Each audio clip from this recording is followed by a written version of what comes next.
ஆண்டவராகிய இயேசு கிறிஸ்துவின் தூய நாமம் மகிமைப்படுவதாக.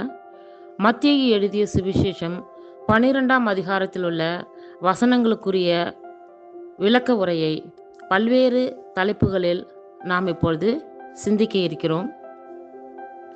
ஓய்வு நாளில் கதிர் கொய்தல். அன்று ஓய்வு நாள். இயேசு வயல் வழியே சென்று கொண்டிருந்தார். பசியாயிருந்ததால் அவருடைய சீடர்கள் கதிர்களை கொய்து தின்னத் தொடங்கினார்கள். பரிசேயர்கள் இதை பார்த்து இயேசுவிடம், பாரும், ஓய்வு நாளில் செய்யக்கூடாததை உம் சீடர்கள் செய்கிறார்கள் என்றார்கள். அவரோ அவர்களிடம், தாமும் தம்முடன் இருந்தவர்களும் பசியாய் இருந்தபோது தாவீது என்ன செய்தார் என்பதை நீங்கள் வாசித்ததில்லையா? இறை இல்லத்திற்குள் சென்று அவரும் அவரோடு இருந்தவர்களும் அர்ப்பண அப்பங்களை உண்டார்கள். குருக்கள் மட்டுமே உண்ணக்கூடிய அப்பங்களை அவர்கள் உண்டது தவறல்லவா? மேலும் ஓய்வு நாள்களில் குருக்கள் கோயிலில் பணியாற்றுவது ஓய்வு நாளை மீறும் குற்றமாகாது என நீங்கள் திருச்சட்டத்தில் வாசித்தது இல்லையா? ஆனால் கோவிலை விட பெரியவர் இங்கே இருக்கிறார் என நான் உங்களுக்கு சொல்லுகிறேன். பலியை அன்றே இரக்கத்தையே விரும்புகிறேன் என்பதன் கருத்தை நீங்கள் அறிந்திருந்தால் குற்றமற்ற இவர்களை கண்டனம் செய்திருக்க மாட்டீர்கள். ஆம், ஓய்வு நாளும் மானிட மகனுக்கு கட்டுப்பட்டதே என்றார். கை சூம்பியவர் ஓய்வு நாளில் நலமடைதல். இயேசு அங்கிருந்து அகன்று அவர்களுடைய தொழுகை கூடத்திற்குள் சென்றார். கை சூம்பியவர் ஒருவர் அங்கே இருந்தார். சிலர் இயேசுவின் மேல் குற்றம் சுமத்தும் நோக்குடன் அவரிடம், ஓய்வு நாளில் குணமாக்குவது முறையா என்று கேட்டனர். அவர் அவர்களிடம், உங்களுள் எவரும் தமக்கு இருக்கும் ஒரு ஆடு ஓய்வு நாளில் குழியில் விழுந்துவிட்டால் அதை பிடித்து தூக்கிவிடாமல் இருப்பாரா? ஆட்டை விட மனிதர் எவ்வளவோ மேலானவர்.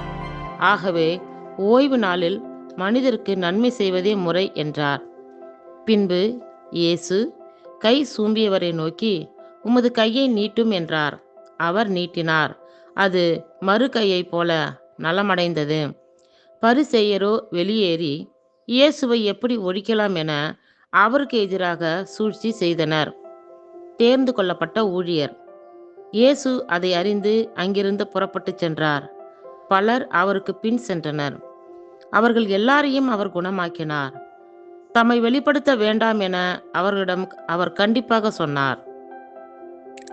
இறை வாக்கினர் ஏசாயா உரைத்த பின்வரும் வாக்குகள் இவ்வாறு நிறைவேறின.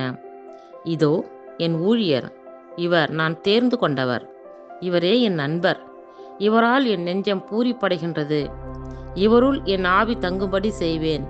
இவர் மக்களினங்களுக்கு நீதியை அறிவிப்பார். இவர் சண்டை சச்சரவு செய்ய மாட்டார், கூக்குரலிட மாட்டார், தம் குரலை தெருவில் எழுப்பவும் மாட்டார். நீதியை வெற்றி பெற செய்யும் வரை நெறிந்த நாணலை முறியார், புகையும் திரியை அணையார். மக்களினத்தார் இவர் பெயரில் நம்பிக்கை கொள்வர். இயேசுவும் பெயல்செபூலும். பேய் பிடித்த ஒருவரை இயேசுவிடம் கொண்டு வந்தனர். அவர் பார்வையற்றவரும் பேச்சற்றவருமாக இருந்தார். இயேசு அவரை குணமாக்கினார். பேச்சற்ற அவர் பேசவும் பார்வையற்ற அவர் பார்க்கவும் முடிந்தது. திரண்டிருந்த மக்கள் யாவரும் மலைத்து போய், தாவீதின் மகன் இவரோ என்று பேசிக்கொண்டனர். ஆனால் இதை கேட்ட பரிசேயர், பேய்களின் தலைவனாகிய பெயல்செபூலை கொண்டே இவன் பேய்களை ஓட்டுகிறான் என்றனர். இயேசு அவர்களுடைய சிந்தனைகளை அறிந்து அவர்களிடம் கூறியது, தனக்கு எதிராக தானே பிளவுபடும் எந்த அரசும் பாழாய் போகும். அவ்வாறே தனக்கு எதிராக தானே பிளவுபடும் எந்த நகரமும் வீடும் நிலைத்து நிற்கா. சாத்தான் சாத்தானையே ஓட்டினால் அவன் தனக்கு எதிராக தானே பிளவுபட்டு போவான். அப்படியானால் அவனது அரசு எப்படி நிலைத்து நிற்கும்? நான் பெயல்செபூலை கொண்டு பேய்களை ஓட்டுகிறேன் என்றால் உங்களைச் சேர்ந்தவர்கள் யாரை கொண்டு பேய் ஓட்டுகிறார்கள்? ஆகவே அவர்களே உங்களுக்கு தீர்ப்பிடுவார்கள். நான் கடவுளின் ஆவியை கொண்டே பேய்களை ஓட்டுகிறேன் என்றால் இறையாட்சி உங்களிடம் வந்துள்ளது. முதலில் வலியவரை கட்டினால் அன்றி எப்படி அவ்வலியருடைய வீட்டுக்குள் நுழைந்து அவருடைய பொருள்களை கொள்ளையிட முடியும்? அவரை கட்டி வைத்த பிறகுதான் அவருடைய வீட்டை கொள்ளையிட முடியும். என்னோடு இராதவர் எனக்கு எதிராக இருக்கிறார். என்னோடு இணைந்து கூட்டி சேர்க்காதவர் சிதறடிக்கிறார். எனவே நான் உங்களுக்கு சொல்லுகிறேன், எல்லா பாவமும் இறைப்பழிப்பும் மனிதருக்கு மன்னிக்கப்படும். ஆனால் தூய ஆவியாருக்கு எதிரான இறைப்பழிப்பு மன்னிக்கப்படாது. மானிட மகனுக்கு எதிராய் ஏதாவது ஒரு வார்த்தை சொல்லிவிட்டவரும் மன்னிக்கப்படுவார். ஆனால் தூய ஆவியாருக்கு எதிராக பேசுவோர் இம்மையிலும் மறுமையிலும் மன்னிப்பு பெறமாட்டார். மரமும் கனியும். மரம் நல்லது என்றால் அதன் கனியும் நல்லதாக இருக்கும். மரம் கெட்டது என்றால் அதன் கனியும் கெட்டதாக இருக்கும். மரத்தை அதன் கனியால் அறியலாம். விரியன் பாம்பு குட்டிகளே, நீங்கள் தீயவர்களாய் இருக்கையில் உங்களால் எவ்வாறு நல்லவற்றை பேச முடியும்? உள்ளத்தின் நிறைவு நின்றே வாய் பேசும்.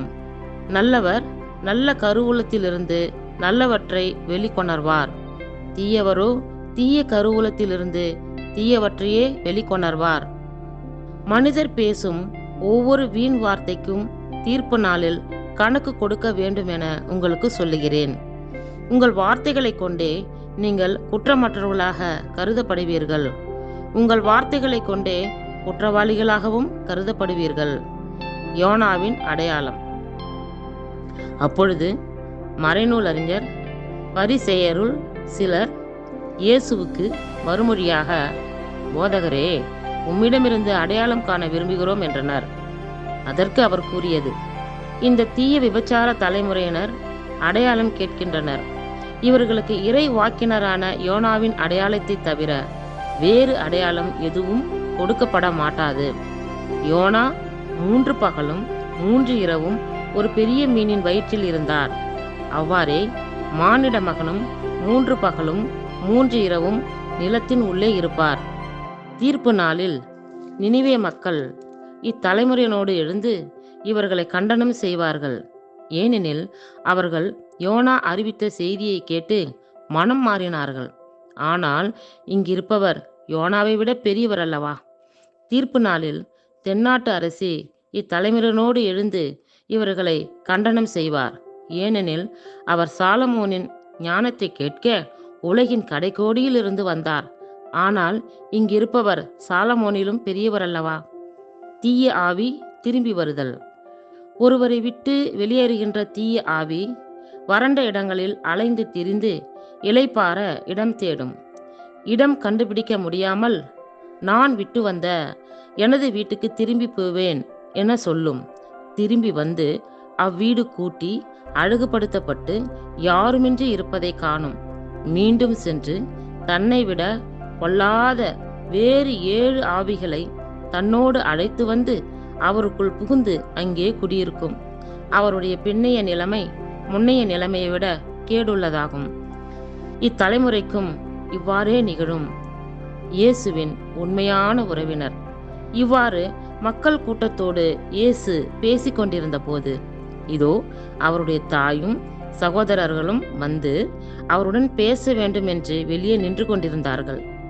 ஒருவர் இயேசுவை நோக்கி, அதோ உம் தாயும் சகோதரர்களும் உம்மோடு பேச வேண்டும் என்று வெளியே நின்று கொண்டிருக்கிறார்கள் என்றார். அவர் இதை தம்மிடம் கூறியவரை பார்த்து, என் தாய் யார், என் சகோதரர்கள் யார் என்று கேட்டார். பின் தம் சீடர் பக்கம் கையை நீட்டி, என் தாயும் சகோதரர்களும் இவர்களே, விண்ணகத்திலுள்ள என் தந்தையின் திருவுளத்தை நிறைவேற்றுபவரே என் சகோதரரும் சகோதரியும் தாயும் ஆவார் என்றார். இத்துடன் விளக்க உரை நிறைவுற்றது. கர்த்தர் தாமே நம் எல்லோரையும் ஆசீர்வதிப்பாராக. ஆமேன்.